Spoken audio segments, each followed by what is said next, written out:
Yes. Hi, it's Lee Jordan in Cleveland. Hi. Hi. Oh, How are you, Lee? I'm doing just fine. So happy to have a chance to talk to you about this interview, which people have been waiting for 2 years. I know.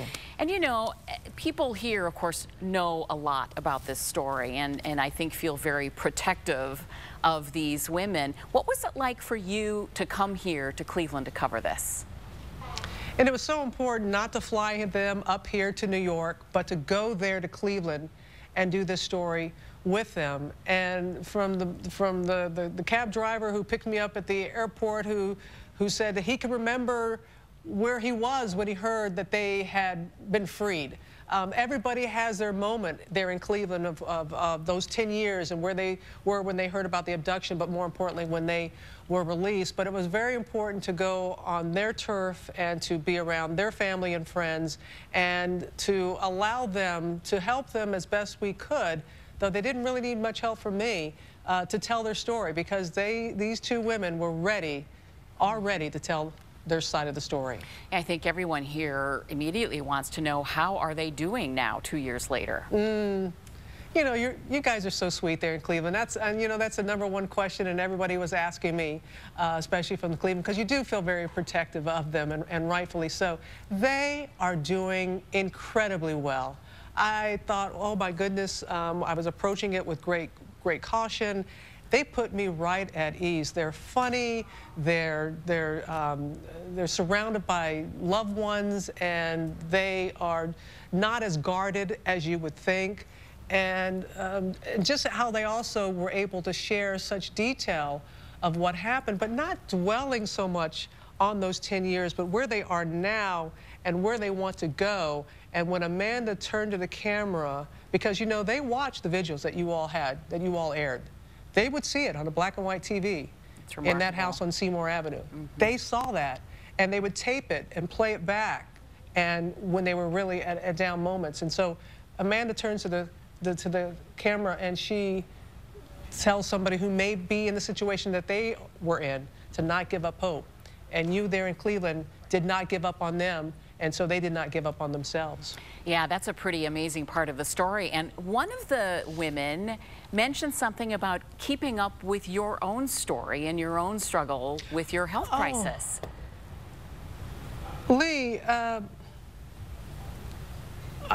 Amanda, when I asked her, because I read in the book how she would watch different people. She didn't mention me, you know, I wasn't expecting her to say my name, and I was just talking about, so what was it, you know, and she talked about Oprah, and it was such an uplifting show, and Martha Stewart, because she wanted to learn how to do, you know, cook and things like that. And then she paused and she said, and I watched you, and saying to me, and I was just taken aback, and she witnessed my struggle and how that helped her, and it just reaffirmed to me, Lee, that you never know who's watching.